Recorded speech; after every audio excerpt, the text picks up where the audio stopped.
Hello dear student, welcome to ADMBIC online classes. I am Alka Pandey and today I will teach you subject computer class 6 and 7 and topic is generation of computer.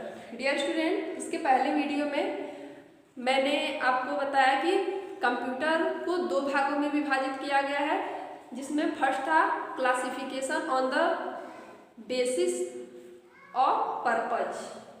Computer को दो भागों में विभाजित किया गया है। इसमें मैंने आपको पहला बताया था कि classification on the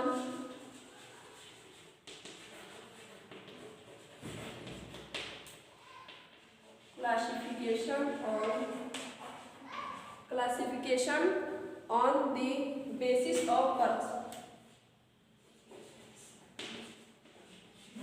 of purpose.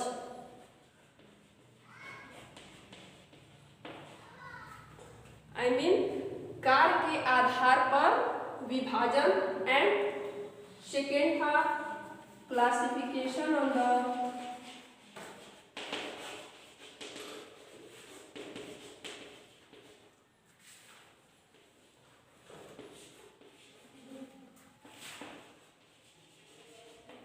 Basis of size.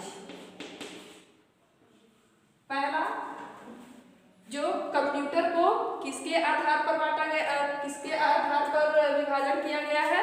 Purpose के आधार पर, उद्देश्य के आधार पर। एंड सेकेंड, साइज के आधार पर, आकार के आधार पर, जिसमें मैंने आपको पहला बताया था analogue computer, analogue, digital,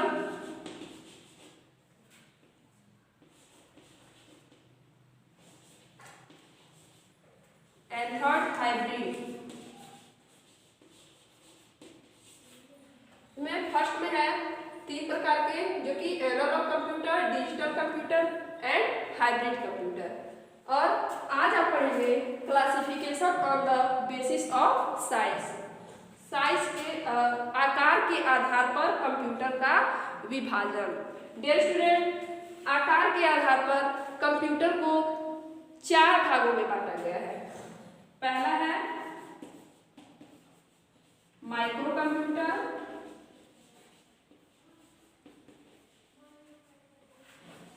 second है mini computer,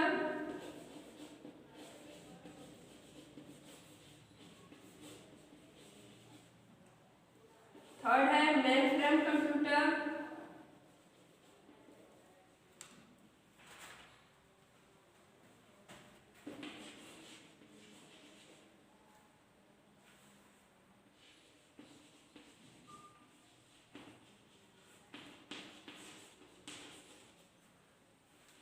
and four supercomputer.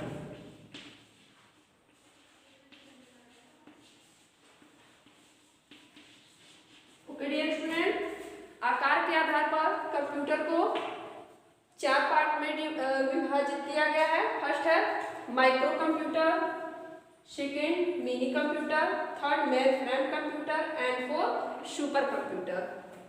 And उद्देश्य के आधार पर तीन भागों में analogue computer, digital computer and hybrid computer. तो इन तीनों के बारे में मैंने आपको इसके पहले वीडियो में बता दिया है और आज के इस वीडियो में आप इन चार कंप्यूटर के बारे में जानेंगे। आप इस चार्ट को अपने कॉपी पर जरूर बनाएं।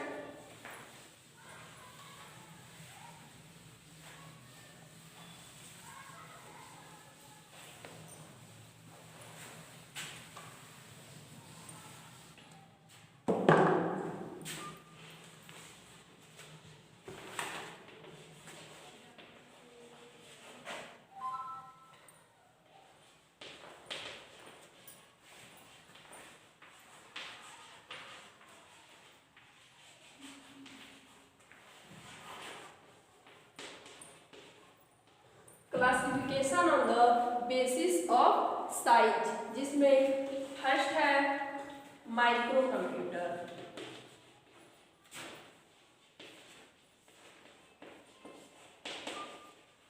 Micro, dear student, micro means क्या होता है? छोटा। माइक्रो का अर्थ होता है छोटा, ठीक है, छोटा कंप्यूटर। डियर स्टूडेंट, माइक्रो का अर्थ होता है छोटा, लेकिन यहाँ माइक्रो का तात्पर्य संग्रहण से है, ठीक है, स्टोरेज से है, साइज से नहीं बल्कि स्टोरेज से, ठीक है, इसकी संग्रहण क्षमता से। इसका प्रयोग जो है, मिनी कंप्यूटर का प्रयोग घर एवं व्यापार में किया जाता है, ठीक है।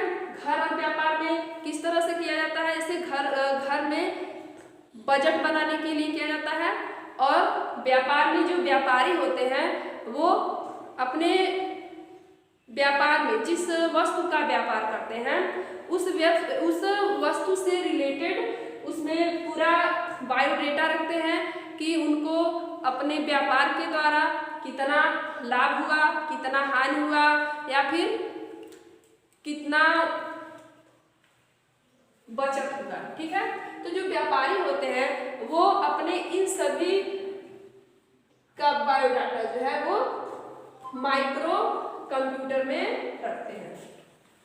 ओके डियर स्टूडेंट, इसका प्रयोग जो है PC, personal computer, micro computer का यूज जो है पीसी के रूप में किया जाता है। यह दिखने में आकर्षण होता है, ठीक है, यह दिखने में जो है सुंदर होता है, आकर्षण होता है, जैसे कि आप लोगों ने देखा होगा या आपके घर होगा भी, जैसे वो लैपटॉप होता है, पाम टॉप होता है, ठीक है, डेस्कटॉप होता है, जिसको आप आसानी से कहीं पर भी रख करके चला सकते हैं। पाम टॉप होता है जिसको आप अपने हाथ के हथेली पर भी रखकर इसको क्या कर सकते हैं, ऑपरेट कर सकते हैं, चला सकते हैं। सेकेंड है मिनी कंप्यूटर।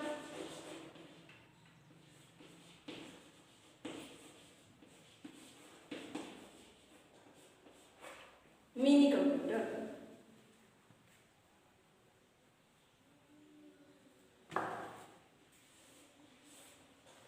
मिनी कंप्यूटर क्या होता है? मिनी कंप्यूटर जो होता है ये माइक्रो कंप्यूटर के अपेक्षा जो होता है, मतलब इसके तुलना में, ठीक है, जो मिनी कंप्यूटर है वो माइक्रो कंप्यूटर के तुलना में बड़ा होता है, ठीक है, क्या होता है, बड़ा होता है और पावरफुल भी होता है। आई मीन माइक्रो कंप्यूटर से मिनी कंप्यूटर अधिक बड़ा होता है और पावरफुल होता है, शक्तिशाली होता है। और मिनी कंप्यूटर की जो रैम होता है, ठीक है, जो मिनी कंप्यूटर में रैम होता है वो अधिक होता है, और जो इसके कार्य करने की कैपेसिटी होती है वो माइक्रो कंप्यूटर की तुलना में क्या होती है, अधिक होती है, ठीक है। और मिनी कंप्यूटर जो है वो डाटा को जल्दी से प्रोसेस करती है, ठीक है, और परिणाम को दिखाने का कार्य करती है, और किसके द्वारा, इनपुट और आउटपुट के द्वारा। थर्ड कंप्यूटर है main frame.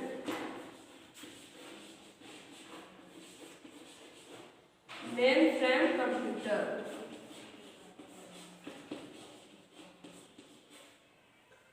Dear student, mainframe computer क्या होता है?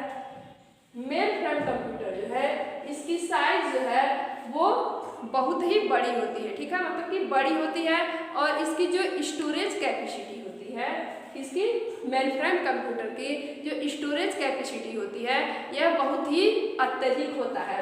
ये माइक्रो और मिनी कंप्यूटर की तुलना में काफ़ी बड़ा होता है, और इसकी जो स्टोरेज कैपेसिटी होती है वो ज़्यादा होता है इन दोनों के तुलना में, इसके माइक्रो एंड मिनी कंप्यूटर के, जिससे यह जो डाटा होता है उसको शीघ्र ही, मतलब बहुत फास्ट प्रोसेस करता है, ठीक है। मिनी और माइक्रो कंप्यूटर के तुलना में मेन फ्रेम कंप्यूटर डाटा को बहुत ही फास्ट प्रोसेस कर देता है, ठीक है, और इसका उपयोग जो है वो बड़े बड़े कंपनियों और बैंक में आप लोगों ने देखा होगा कंप्यूटर, तो बैंक में जो है मेन फ्रेम कंप्यूटर का प्रयोग किया जाता है। इसका यूज बड़े कंपनियों में और बैंक में और सरकारी, ठीक है, कार्यालयों में मुख्य रूप से किया जाता है। और है सुपर कंप्यूटर।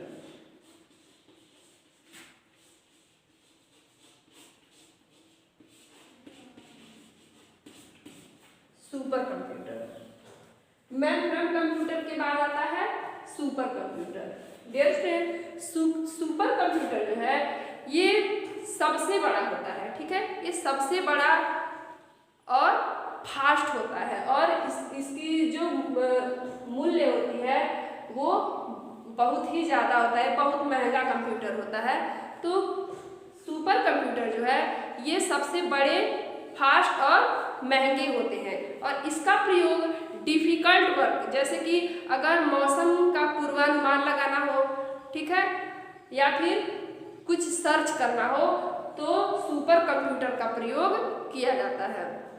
और सुपर कंप्यूटर का जो प्रोसेसिंग क्षमता होती है वो मिनी, माइक्रो और मेन फ्रेम कंप्यूटर की तुलना में सबसे अधिक होती है। Okay dear student, once again supercomputer सबसे बड़ा, तीव्र और महंगा होता है और इसका यूज जो है वो मौसम के अनुमान के लिए और सर्चिंग के लिए किया जाता है और ये किसी भी तरह का डिफिकल्ट वर्क हो वह उसको बहुत ही जल्दी कर देता है और इसकी जो प्रोसेसिंग कैपेसिटी होती है वो सबसे अधिक होती है। सुपर कंप्यूटर के कुछ एग्जाम्पल हैं, जैसे कि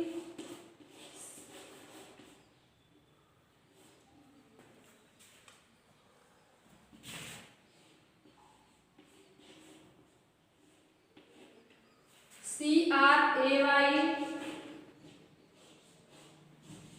अनुराग,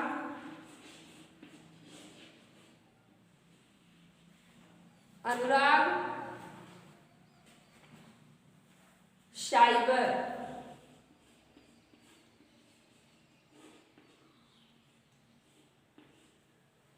ये सुपर कंप्यूटर के एग्जाम्पल हैं।